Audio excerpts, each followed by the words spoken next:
Cool. Well, welcome everybody to today's webinar, How to Book More and Better Meetings. We're going to start seeing people rolling and the participant number jumping up. Boom, there you go. Welcome everybody to the webinar today. I'm super psyched to talk about how to book better and more meetings. We have two awesome people on the webinar panel today. So without further ado, I'm going to have Scott, Rachel introduce themselves. I'm going to introduce myself. I'm going to tell you a little bit of how we're thinking about running this webinar, and then we're going to jump right into it. So Scott, maybe we'll start with you. Give people a little intro on who you are and what you're all about and why you care about booking more and better meetings. Yeah, absolutely. First off, thank you so much for having me on the webinar today. My name is Scott Barker. I head up sales at SalesHacker. So we are building the largest B2B sales community on the planet with the aim of educating modern sales professionals on best practices and new technology that's out there. And I have been involved in sales in some form or capacity since I was like 18. From my first summer job slanging golf and spa packages door to door. And ever since then I was kind of hooked, specifically found my niche in SaaS. And so booking meetings and getting stuff on the calendar is super important to me. So I'm excited to dive into this topic. Awesome. We're excited to have you, Scott. Rachel, tell us a little bit about you. Hi, I'm Rachel Williams. I am our Director of Sales here at Calendly, and I'm excited to chat about this just because it's very closely related to what it is that we do here at Calendly as a scheduling automation platform. Similar to Scott, I've been in sales in some capacity for probably, I don't know, maybe somewhere around 10 years, mostly in the SaaS space, and I have a big passion for enabling people to learn the whole sales strategy, everything starting from email campaigns all the way up to closing opportunities. And a lot of that is just by being very organized and diligent with your time. So this is a topic that's very near and dear to my heart. Awesome. Well, Rachel, thank you for having us. For the one person that you guys see that is not streaming video, Ryan Robinson, he's the mastermind behind this webinar. He organized everything. He put everybody together. He makes sure that we all showed up in person. So but in a way, he's a master of scheduling meetings. Even if it's webinar meetings. And so for myself, I've been an entrepreneur my entire life. My entrepreneurial superpower, if I have one, has always been sales. So my entire life I've been selling, I've been building sales teams. And the last company that really led up to what I'm doing today with Close was actually an outsourced sales team on demand. So we did sales for over 200 different venture-backed startups. And we were building sales teams for them. And you can imagine we were booking a ton of meetings for these sales reps. And then we transitioned and pivoted into Close.io, which is an inside sales CRM. So CRM that is predominantly used by teams all around the world that sell through the phone, through email, and through virtual meetings like this one. So scheduling meetings is just like one of those things. And booking high quality meetings is one of the biggest opportunities that I think that sales teams miss out on, because it's not the sexiest topic, right? We all want to learn how to close the deal and how to negotiate massive contracts. We all want to learn about the automated hack that will get you to millions of dollars while leaning back and relaxing. So the mechanics of booking a good meeting don't seem that sexy, but they're really foundational and fundamental to success. So I'm super psyched that we get to a chance to talk about it. So having said that, before we jump into the panel, the main thing we want to do is really answer the questions that you participants have, right? I have some ideas on what I think we should touch on, but the most valuable thing you can get out of the webinar is to step out of a passive role and get into an active role and actually ask a question that can help you in your business with your work to accomplish more success when it comes to booking meetings. Now, you could use chat like you guys have been doing pretty heavily on telling where in the world you're joining us from, which is awesome, right? And communicating casually with. But if you want to ask us a question, there's a little Q&A button in Zoom. I highly encourage you to use that button and type in your question at any point of the webinar whenever you have a question. Towards the second of the webinar, I'm going to start picking out questions and we're going to be doing our best to answer them. If you put your question in chat, there's so much chat activity going on, I'm never going to see it, right? There's not going to be any chance for us to answer your questions. So please use the Q&A button, ask your questions early, ask them often. The more you participate and engage, the more value you're going to get personally out of this webinar. With that pitch out of the way, let's start at the beginning of booking great meetings, right? So the first thing that I think a lot of people will care about is, well, you know, I want to pitch people my product. I want to qualify prospects. I want to generate revenue and sales. The first thing I have to do, obviously, is I have to get a prospect to agree with me on scheduling a call or booking a meeting.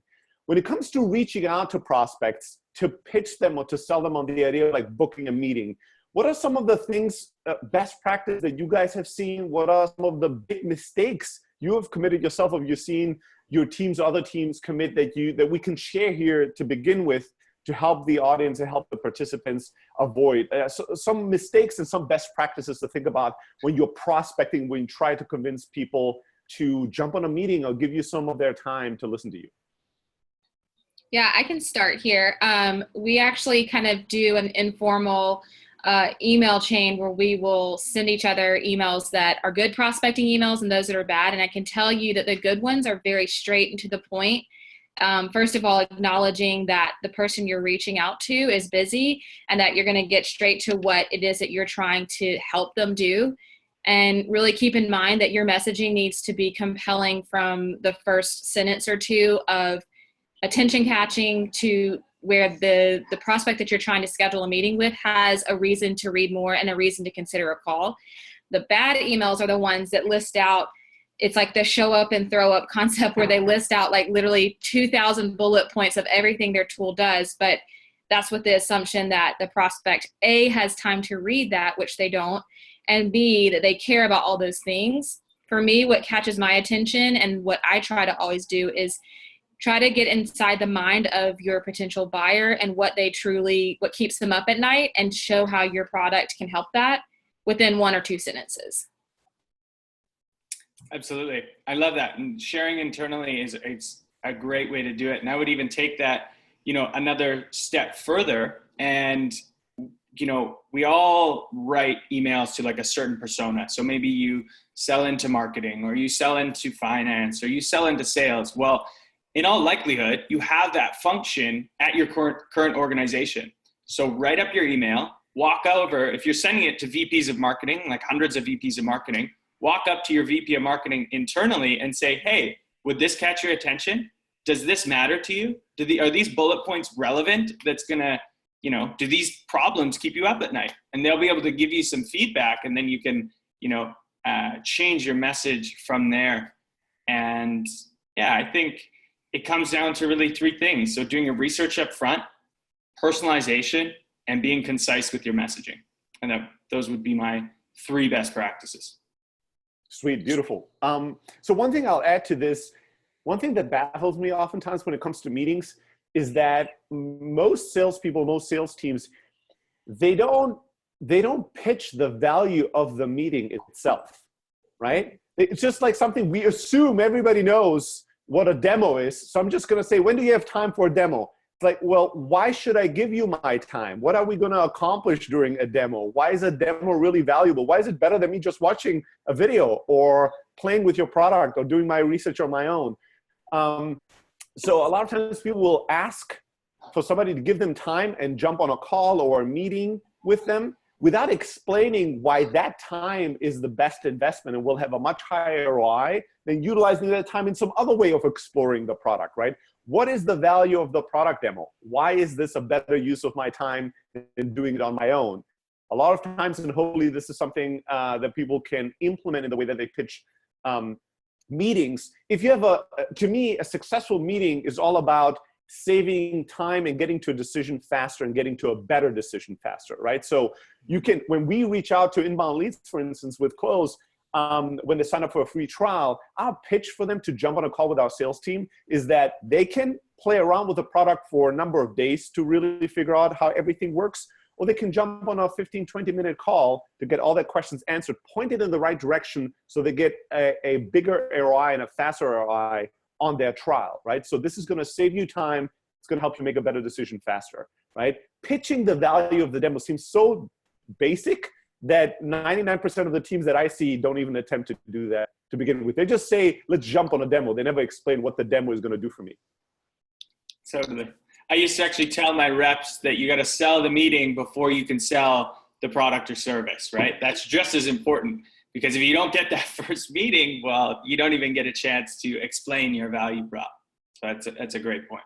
Right on. So let's talk a little bit about, we're going to touch on a few topics and then we're going to go to the Q&A section, but let's talk a little bit about logistics of a meeting, of a good meeting, right? So the one hurdle is to even get somebody to agree in the first place. That's probably one of the biggest hurdles that people and teams have, right? And we touch on some I think, fundamental principles that salespeople and sales teams have to follow: doing your research, understanding the persona you're talking to, making sure that you respect their time. And that has to do with like how long your message is or your pitch is for them even to give you time for a meeting and all that. What are some of the other things to keep in mind, even once somebody agrees to meet with you, is to make sure that they show up, right? And this is a puzzling thing. And Rachel, I'm super curious to hear your thoughts on that first, is that a lot of times when I ask sales teams to give me some of their metrics and some of the funnel metrics, almost all the sales teams that I talk to, they don't really know. They might know what their booking rate is, like here's how many prospects we're sending cold emails, here's how many of them agree to talk to us, but then most of them don't track, out of those that agreed to talk to us, how many actually showed up, right? What's the show rate of my booked meetings every single week? And what can I do to make that booking rate much higher, right? Because having half of the people show up versus having 75% of the people show up to the meeting they agree with you, that can make a massive difference in the result that you're going to be driving at the end of the month. And those are all people that had agreed to meet you. So what are some of the best practices? What can we do? What can salespeople and sales teams do to make sure that once somebody agreed to meet with you, they will actually show up?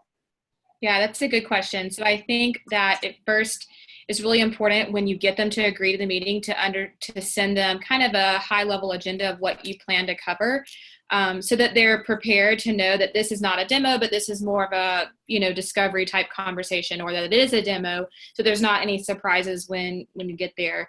It also just shows a little bit of extra buy-in from your side that you care about them as a customer and you're doing the extra steps.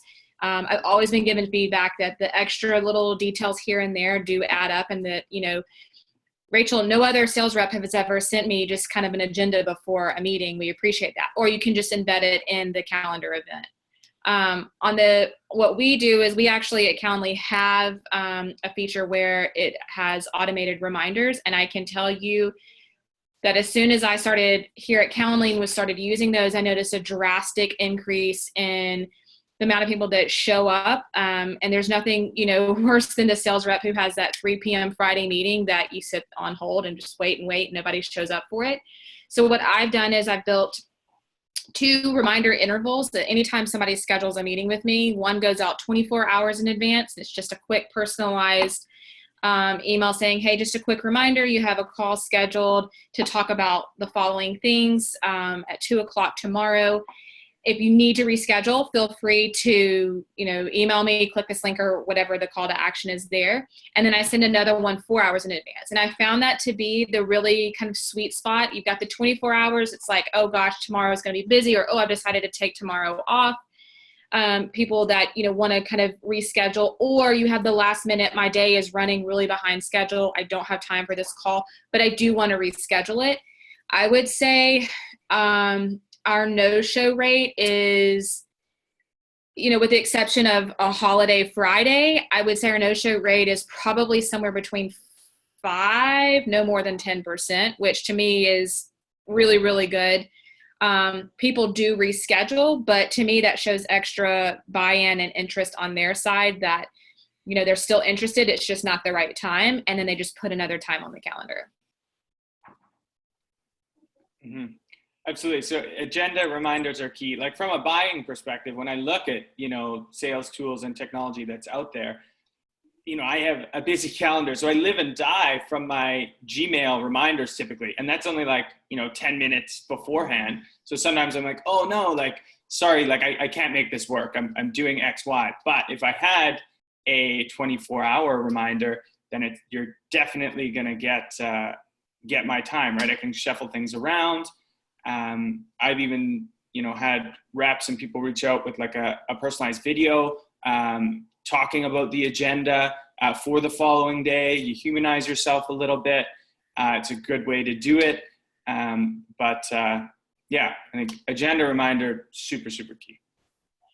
Yeah, so a few things that I've seen work well or not work so well. So my biggest tip, just personally, from how you allow people to schedule things with you, just as like how like other people to schedule things with me. I never want to schedule things way far ahead, right? So I would never agree to a scheduled introductory call 2 months from now, right? Because if the decision to meet and the actual meeting, if they're too far apart, the person will not remember anymore why the hell they ever agreed, who the hell you are. And these two things will make them instantly think that they absolutely don't want to meet with you, right? There's always going to be that. And I used to do this. I used to be terrible at this myself. Whenever I was not sure I wanted to take a meeting, I would just schedule it way far in advance, right? So it's like, it's not a problem from now. It's a problem for 3 months from now. Yeah, sure. I'll give you my July Tuesday, the 13th or something.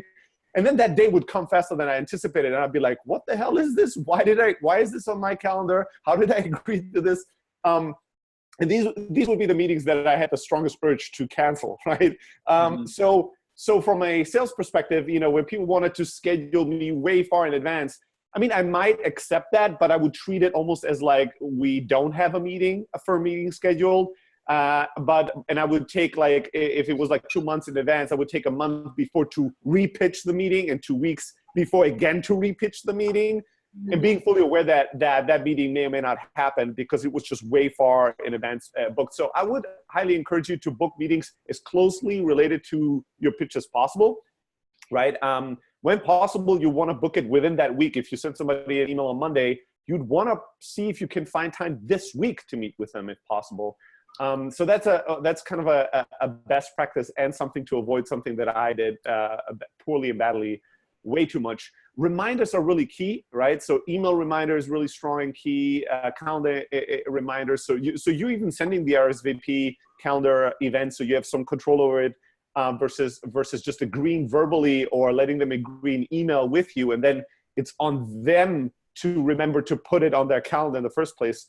And then in some cases, it depends on how much time you're going to have to invest into the meeting, how much time you should invest in making sure, what kind of channel you use to make sure that the meeting actually happens. So for instance, if it's an in-person meeting, and if you're going to have to drive 3 hours to meet them, I might even call them, a few days before. I might send a text message. I might use a much stronger, more interruptive channel to really ensure that they're going to be there than just sending a casual reminder email the day before, which they may or may not see, right? Because I really want to avoid driving 3 hours to then, realize that they forgot the meeting or they had to reschedule, and they knew that, 60 minutes before.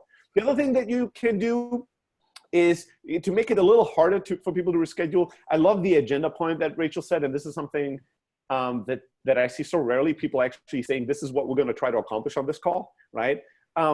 Which is super refreshing and powerful, I think. But the other thing is maybe, 2-3 days before, a week before, pitching them not only again on the value for them, but also on how much you have invested into the meeting, right? The more, like, this is probably going to matter more in like large enterprise deals, but if you ping me and send me an email and say, hey, I spent the last 4 hours really researching the company, your market, I put together a really big proposal, I can't wait to show you what I have for you and all the data. Now it's much harder for me to casually say, let's reschedule this next week, because I know you've invested so much time and energy. You're more committed into this meeting, so it's harder for me to be casual about it. But this is a tactic that usually works really well in larger kind of deals. All right, so let's talk a little bit about different meeting formats, and let's talk a little bit about time, right? So obviously, you can go old school and meet people in person. You can, if you don't want to do that, you can do something that mimics the in-person meeting the closest virtually, which is like a Zoom, a virtual call or meeting like this, where you actually have video audio streaming and you talk to people. And then one level above that is probably to just have a phone conference or phone call, right? That's still a meeting. You're there in person in real time, but you only have audio to communicate with each other. You guys, Rachel, Scott, do you guys have any preferences, any recommendations when to use what kind of format of meeting with prospects? And then let's talk a little bit about time. Especially for the very first meeting, for an introductory meeting, how much time would you typically book for a meeting, and why? Let's talk about those two things. Yeah, I think it truly depends on several factors, one of which, how big of a sales opportunity is this? I think that's kind of the barometer that I've always used is when I'm trying to figure out, is this something I can do with, a web conference, or is this really something that merits an on-site visit? There's cost that's involved in that. And to me, there needs to be, it needs to be a more sizable deal that we know that by going on site, it's going to move the needle in a positive direction for the opportunity. Or that we just technically cannot offer the same value over a web conference that we could in person. For scoping out kind of the early stages with discovery conversations, I have never really had too much pushback by doing that via web conference, because it's very exploratory and it's very much on the consultative side of just help me understand where your pain points are, where the gaps are, because we want to tailor what we present to you in a way that's going to be very relative to what you're interested in. I have found that if it's at least with a more technical product, depending on who your buyers are, web conferences typically do really well. When there's really more of an enterprise relationship involved, the expectation is to do an on-site. But in terms of just structuring the meeting time, I think that, again, it depends on the product. It depends on how in-depth you really need to get for this particular opportunity. But I mean, I think if you're going through your qualification questions that are really helping understand buyer motives and what you need to know to be effective throughout your entire sales cycle, to create a project plan for the entire sales opportunity that you and your buyer can agree to, 30 minutes to an hour should be sufficient, at least in my experience. It could be longer, it could be shorter, but I really think the success of an opportunity, the majority of it is made in that discovery conversation. And this is something that I talk about with my team literally every day.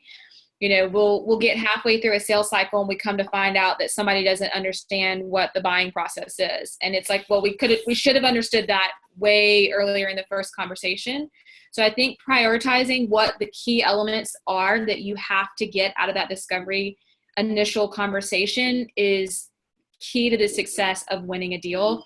And what we do is we template out the main question and topics that have to be covered, that we know we have to know to be successful in winning an opportunity.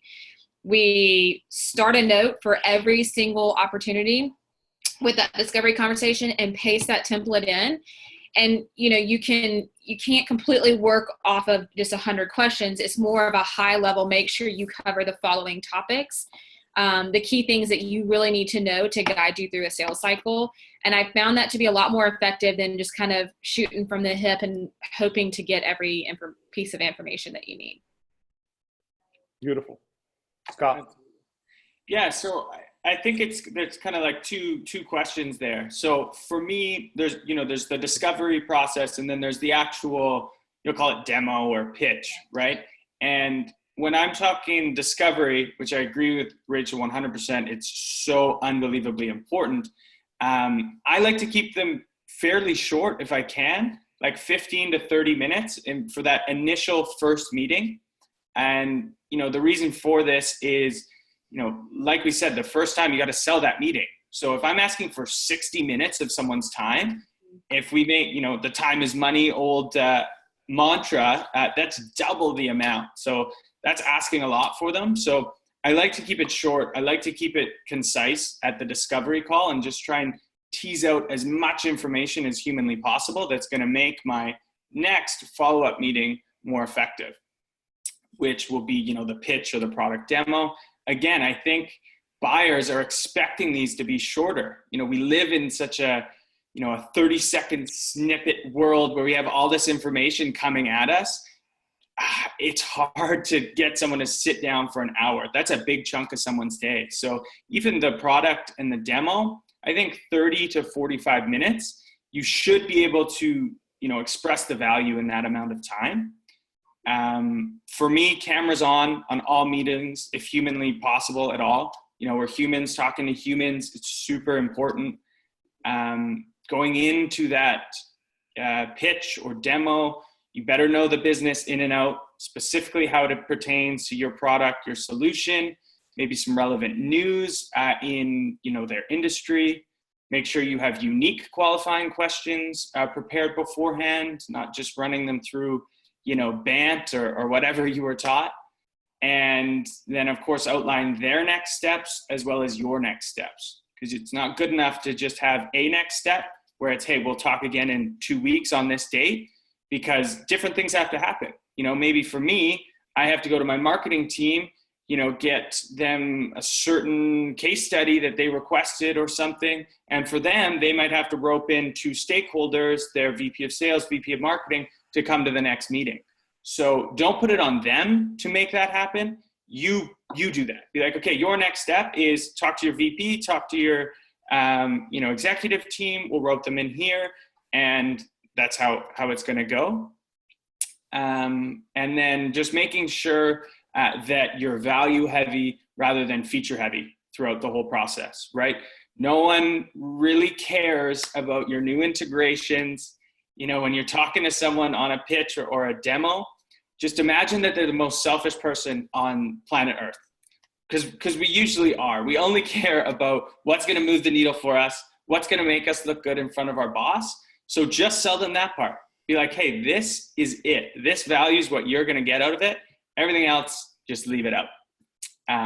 But yeah, that's kind of how I structure the 2 different meetings.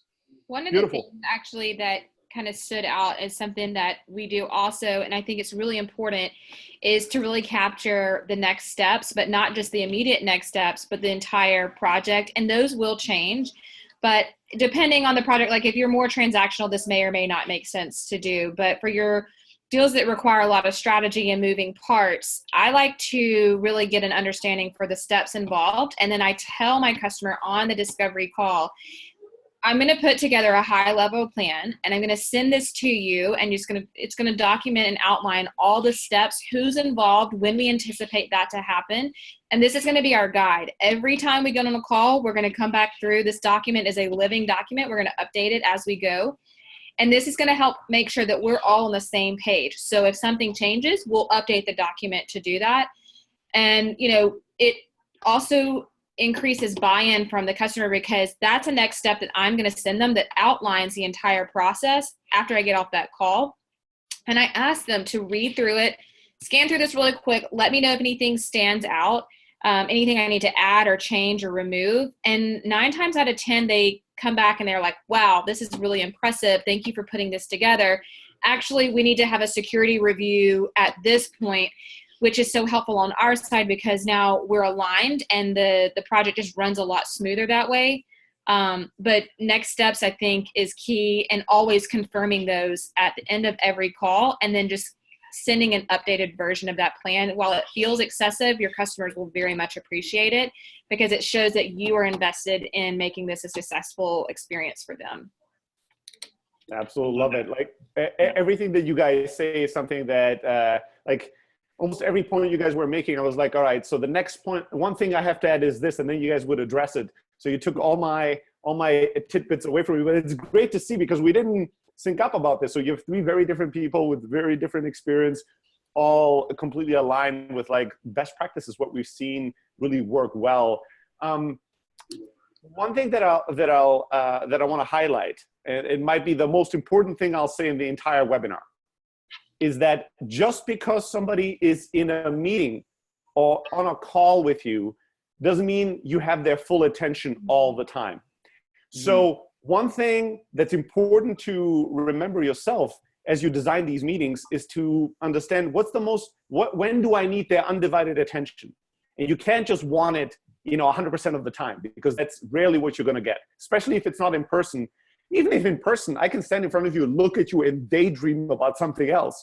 But if I'm at my computer, a video stream or a video meeting like this makes it a little harder, but still, I could just check my phone. I could be browsing, But if it's on a call, you can guarantee the person in a 60-minute call will do something else while talking to you, right? Ask yourself, how many times did you have a call to, explore a vendor and you didn't check email or anything else while talking to them on the phone, right? It never happens. So what's important is to highlight when you need their undivided attention. That's why I said that's the most important thing I'll say in the entire demo today. The most important thing I'll show you in this demo is this. And then you give them 2 seconds, you count back 23, 22, and then you show them the thing. So if they're distracted in the moment, they hear, and this is the most important thing, they'll go, oh, let me pay attention. This might be really important right now. And also at the end of the meeting, you might want to summarize what are the key 3 things max that you want them to take away from that conversation, that they should remember. Because it's really hard, even if 60-minute is impossible, but even a 30-minute conversation, if it's really rich, it's very hard for people to retain everything that was discussed within those 30 minutes.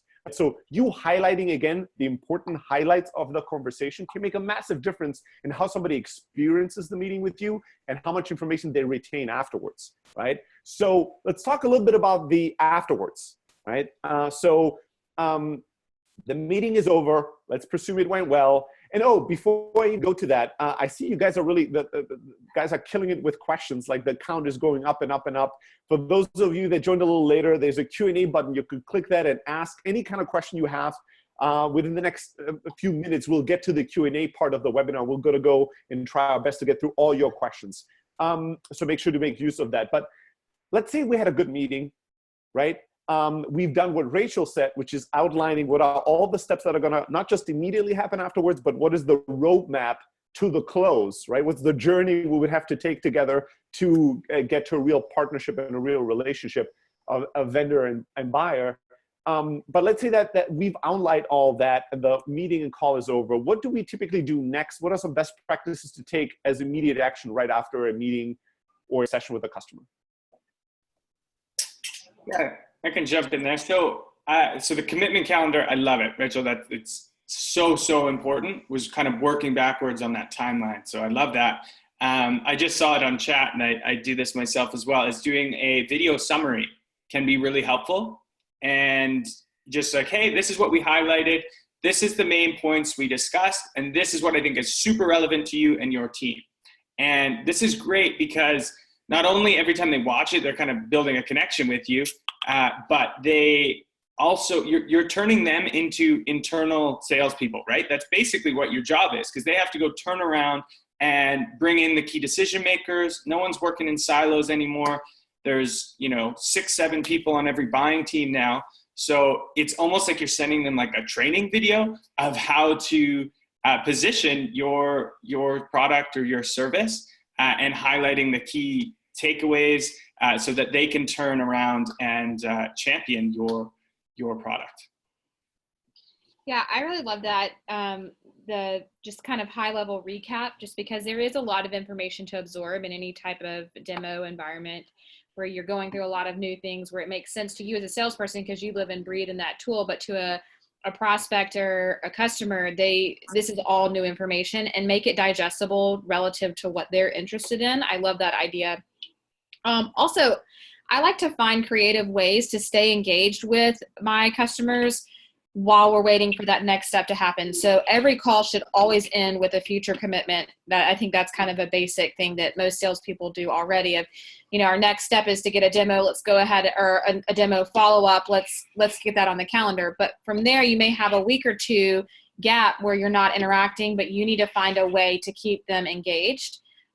That's relative to what they're interested in. So I think this is where your marketing content team can really come in and help you, and really keep your, ear to the ground of what, what your customers would find helpful in terms of content, whether it's case studies, whether it's just, anything relative to their use case. I know for us, it's one of those things we're just constantly on calls, and I'll go to my marketing team and I'll be like, I just had a call. We really need some content around this, so that in future scenarios, when I get off a call, maybe 3 days later, it's like just enough time where they've kind of moved on and your tool is not at the top of their mind, right as it was right after the demo. Get back on the top of their mind by sending them something that they actually care about. And it needs to be relative to something they've mentioned, like a pain point, maybe a future goal that they're trying to reach. But I think that content, I look at it kind of like currency. You don't give it all away. It's an exchange. You kind of hold on to the bits and pieces that you need for when you are trying to re-engage with them, or you're trying to keep them engaged with you because you're waiting for the next step. So I think that's a good thing you can do in between meetings, is just continue to have your presence there where they may or may not be reading it, but you're providing things that are helpful to them for what they've told you matters to them. Beautiful. All right, so let's get into the Q&A part of this webinar, right? Here are the rules, right? First of all, you ask whatever question you want, and we will answer in whatever fashion we see fit, right? So those two things hopefully will match. But what I'm going to try to do is I'm going to go through these questions. I'm going to try to curate. We're not going to be able to, all three of us, weigh in on every single question. We're never going to get through this webinar. So what I'm going to do is I'm going to be throwing out the question, and then I'm going to leave it up to you guys, whoever wants to jump on it, and can just say, hey, I have something to add here. And then we're going to try to go through as many of these as possible. Sound cool? Sounds good. Awesome. Good. And for all the participants, just keep throwing in questions. If we don't get to all of them, we might just send a follow-up email and try to answer them in the follow-up. We'll definitely do whatever we can to give you the answers that you need. Now, to kickstart things, there's a lot of people that asked in a variety of ways about cold email cadences in order to get that first meeting scheduled. What are some best practices? How many emails should I send? What's the time frame between those emails?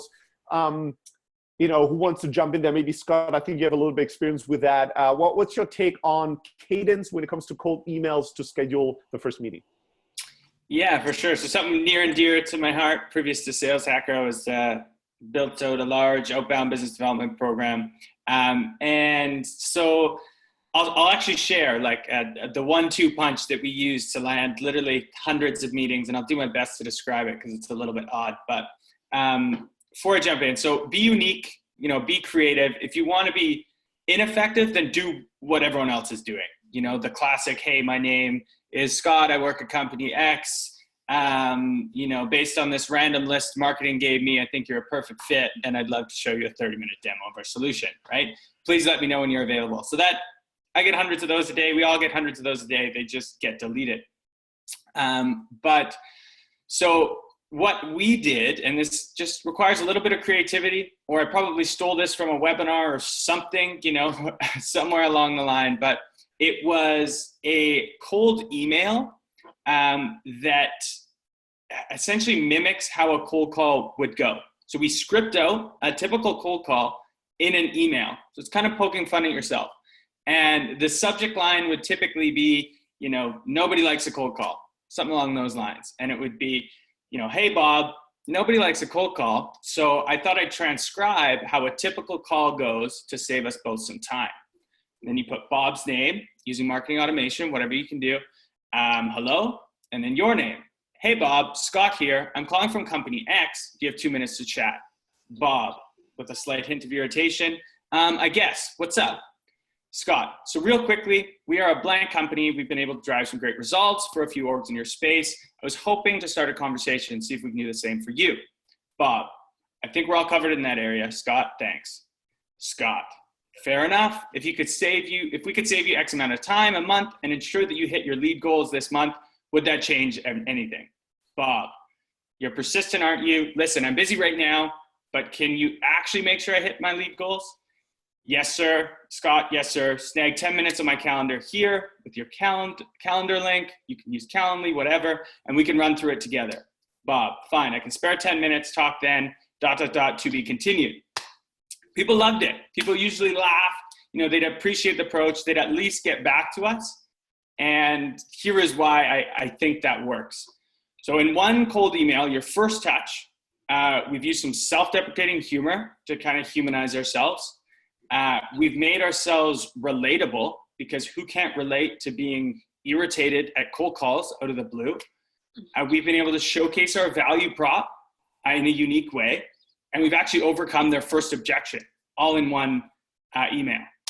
and it worked really well for us. Give it a shot. I'm sorry if my old team is still using that, because now maybe more people will use it and be more competitive.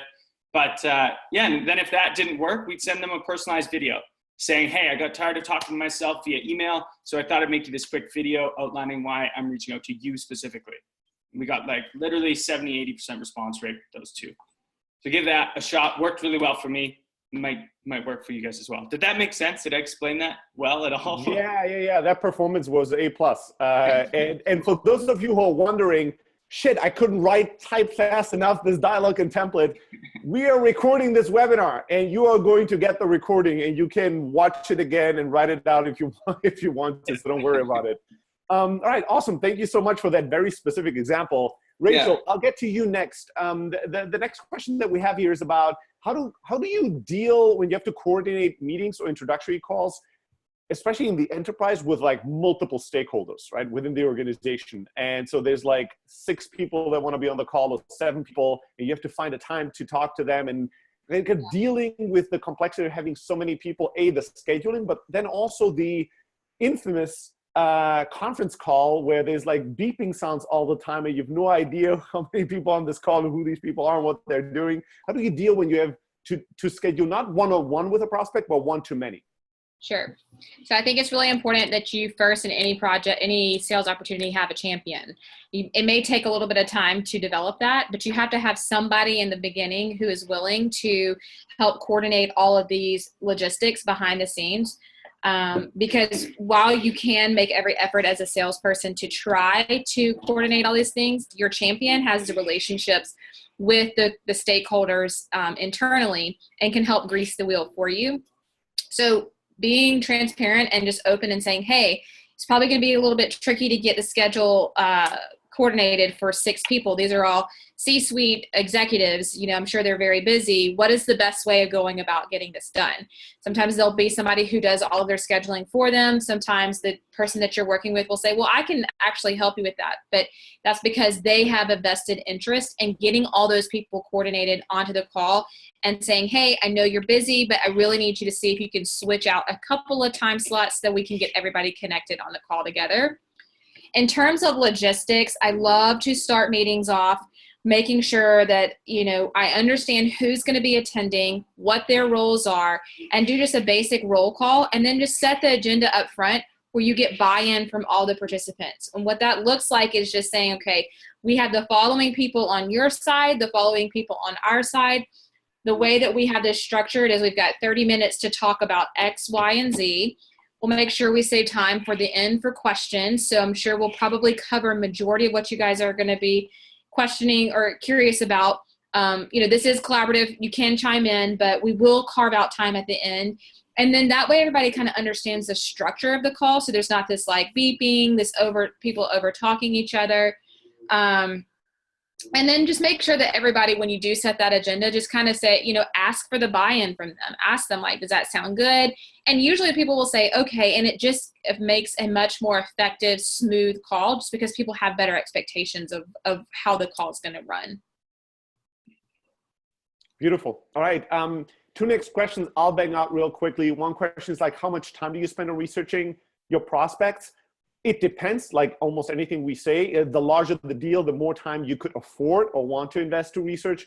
But in many cases, what I found is that I want you to do your homework, but you don't want to do too much of it. You don't want to over-prepare, because if you over-prepare, you're going to, some salespeople use it just to overcome their insecurities, right? They want to make sure that everything they'll say will be perfect. And so you're setting yourself up with too high of an expectation and to fail. And then if you consume that much information, the tendency is going to be that you're going to want to share all the things you know about them, which is not useful to me at all. I already know myself. I know what I tweeted this morning. I don't need you to impress me with telling me that you read my tweets, right? And citing them tweet by tweet. That's not really a useful way to use up my time. So do your homework, do your research. Depending on how large the deal is, you can spend more or less time, but be careful to over-prepare. You need to come with that information into the meeting, but still have an open mind. And when you have a certain assumption or hypothesis, who they are and what they need and what they'll respond well to, don't just treat that hypothesis as truth. test it with a prospect, ask the question, and then once you get confirmation from them, then you can take all the research and the things they're telling you, and if it's matching, now you know what to do and how to move forward. And the next question that I'll address before we get back to the other questions is, how do you build rapport? So my views on this might be controversial. I think there's multiple styles of building rapport, but here's what not to do. You're not trying to become somebody's best friend, right? Mm-hmm. I am not interested on this call to learn about your life story, and I don't want to talk about the weather. I really don't. If there isn't a tornado or some storm of the century, if there's nothing like out of the ordinary, don't tell me it's raining, snowing, or whatever. I don't care. Like, honestly, the best way to build rapport with most people is to value their time, to be authentic, and to sound like somebody that's going to help them accomplish their goals. If you sound like somebody who's valuing your own time and my time, and somebody that's honest and will help me get to my goal, I already like you, right? I already really like you. It doesn't matter if you visited Greece just because I'm from Greece. It doesn't matter that you know a Greek person and have gyros with him. Like, all this is totally meaningless. It won't make me like you more. In the opposite, it will actually make me think this person is wasting the first 5 minutes of this call. Most likely they're going to waste the rest. Most likely this person is going to waste my life if I give them that much time. How can I get off this call as quickly as possible, right? So be really, really careful. Yeah, of course, if you can build rapport, do it, but do it on a professional level whenever possible. And to me, the best way is to be honest, authentic, and to be somebody that demonstrates that you value time, mine and your own. All right, next question. How do you deal with calling or emailing? What comes first? What comes next? John is asking that he has learned, I never heard this before, that you should never send an email to try to schedule something because it might go to the spam folder. They might not know who you are. You should always call first, talk to them, and then tell them that you're sending them an email. I heard the opposite before many times, people that don't make a call before they don't send an email to people. But Scott, maybe for you, do you have any kind of rule, call first, email, do it both, some kind of a combination that you would recommend? Yeah, I think jury's out on this one a little bit. I've tried both multiple times, calling first or emailing. I haven't seen one way or the other be more effective. Definitely mixing in social to that first touch, like sending an email, looking them at social, sending them a connect, or liking some of their stuff is definitely helpful. But if I had to pick one, I typically shoot an email. We'll creep them a little bit on social, let them know I'm kicking around before I'm gonna call them. So at least they know a little bit of the context to the call. So it's not just completely out of the blue. You could call it, a warm call versus a straight cold call. Sweet. Yeah, I think it's also important for you to know how effective your emails are and how frequently you're sending them.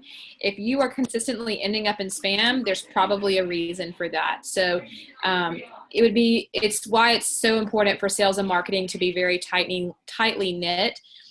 Every email needs to have a meaning. So if you are getting to a point where your emails automatically end up in spam, it's probably something worth looking at. Why are my emails ending in spam? Are we sending too many?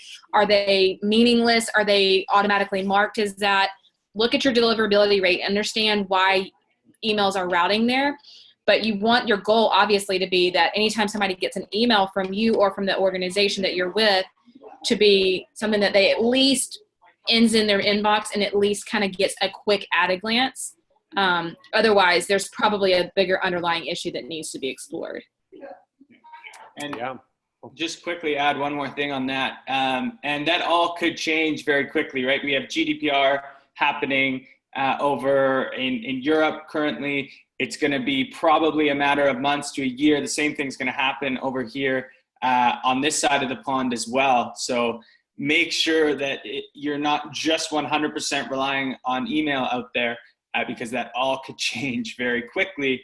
So my takeaway for that is put some time in building up, a personal brand or something on social so it gives you another avenue to connect and interact with prospects.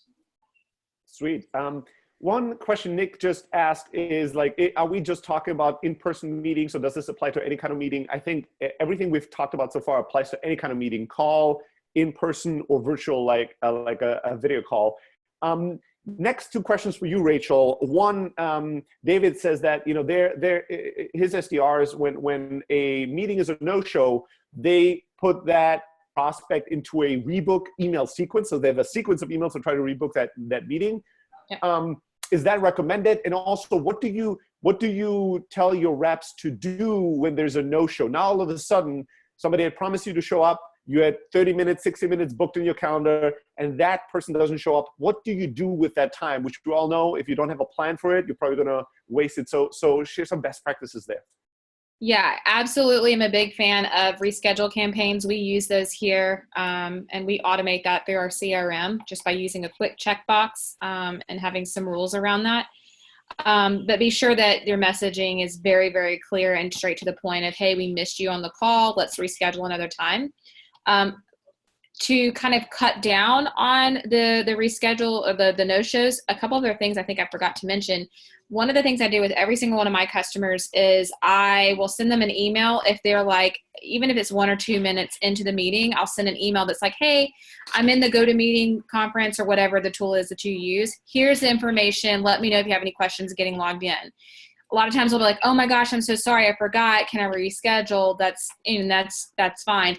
But then I'll wait around for maybe 10 minutes because time is money, and I can't just sit in a conference room or a conference bridge for 20, 30 minutes and waste that. So wait 10 minutes, send an email, hey, I'm sorry, we missed you, and then drop them into a campaign.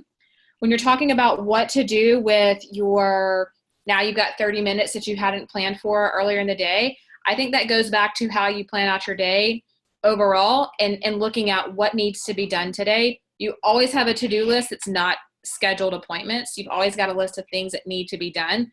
And it's really just kind of triaging what needs to be done in what order. So if I get an extra 30 minutes back in my calendar, have a mental kind of jog of, okay, the next thing I really need to do that has to be done is this, so I can check it off of my list and have that visibly in front of you. So if you get 30 minutes back in your day, go knock off one of those tasks that you know is going to be the 5 o'clock task otherwise. So I look at it kind of as not a gift, because you kind of do have to make that time back up with your customer, but it does put time in your day to do the things that are going to move the needle for your other customers as well. Beautiful. All right. Next two questions are, when an SDR is booking meetings for me and I'm in the AE, I'm the account executive, should I send a personal email to those prospects before the call because we never had a conversation? Should I try to connect with them on LinkedIn? And the other question is, what do I do when I send somebody a calendar invite and they agree to it, but they never accept it? They never RSVP, yes, maybe, or no. What's the follow-up and what's the thinking there? I like to send a LinkedIn request once I've actually met the person. That's a personal preference for me, but I've seen a ton of success from it. I feel like LinkedIn is one of those things that a lot of people can abuse in certain ways. And LinkedIn to me is very much, personally, I very safeguard my business network. So LinkedIn is a tool for me that's like, we may have never actually met, but there's a reason why we're connected. And I like to establish some type of relationship with somebody, whether it's initial call, email, etc., then send the connection request. And I have seen a very big connection between the two in that timing segment of waiting until after we've had that conversation. It also helps me win deals just because it shows as soon as I talk to them, I'm like, hey, I want to connect with you on LinkedIn. It just is that extra touch.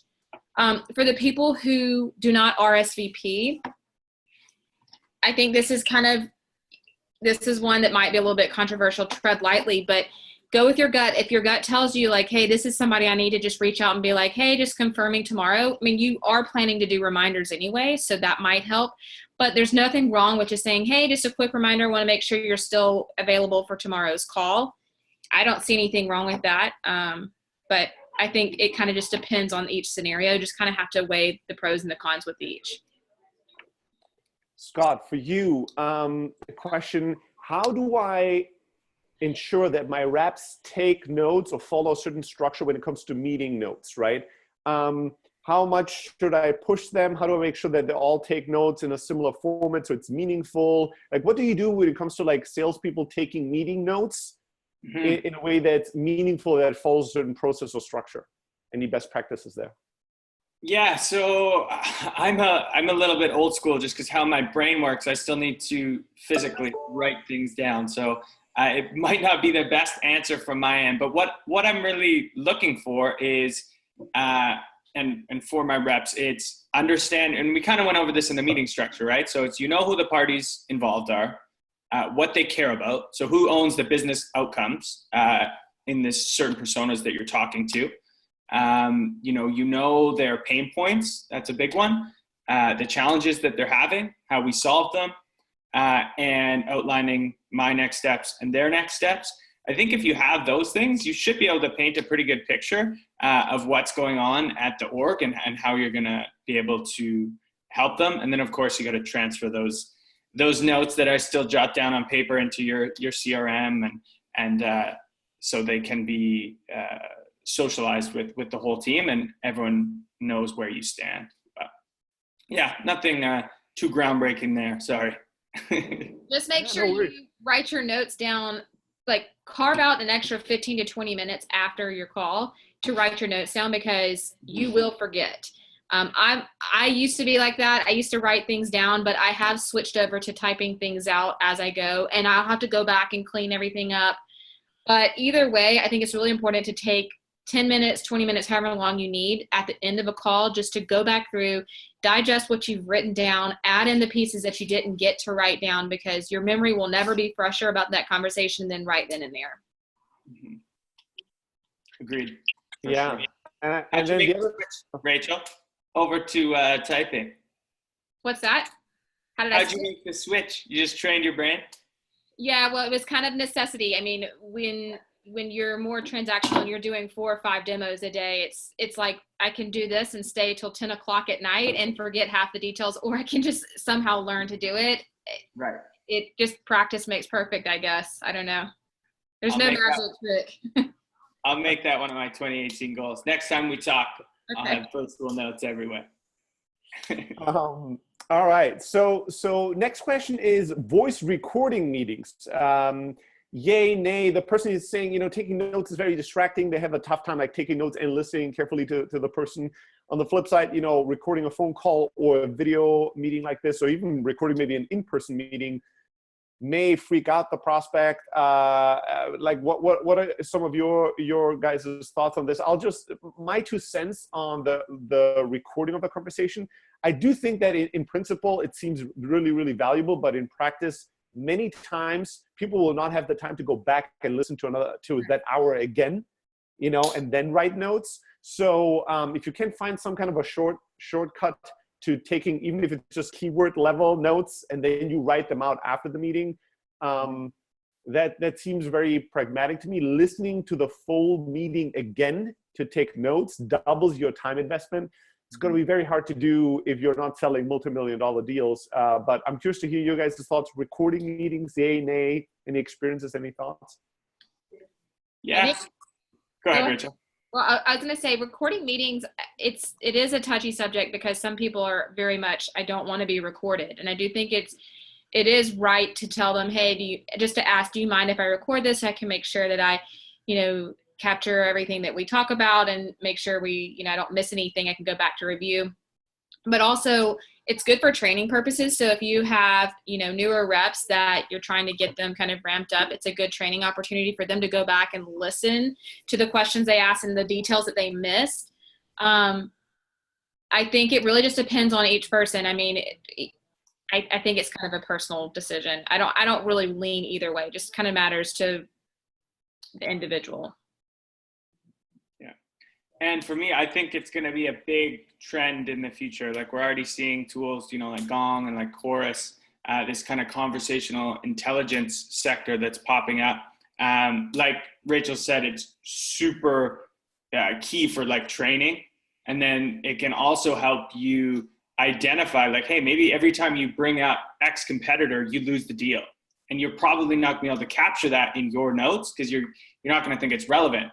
But when you record conversations and actually look back at them, you may be able to tease out some cool information. So I don't know if we're there yet, but I'm excited for the future when I don't even have to take notes because everything will be recorded and I'll just plug in the keywords that my AI tool looks for and we'll be good.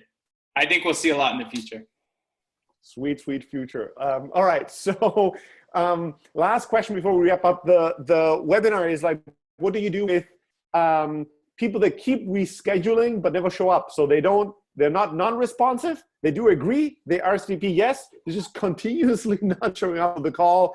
Do you break up the relationship? Do you scold them? Do you just keep accepting it? Quick, let's run through it before we wrap up the webinar. Any thoughts or best practices? Rachel, we'll start with you. Yeah, absolutely. So I have a pretty good breakup email that I use, and I'll kind of create a different version of that where it's very transparent, like, hey, we've scheduled a couple of times, rescheduled a couple of times.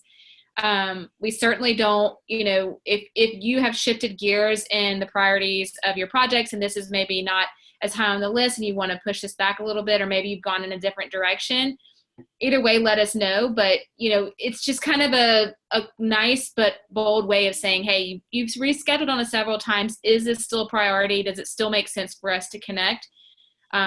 Those emails have a very, very good response rate. Usually people will email back, I'm so sorry, you're right.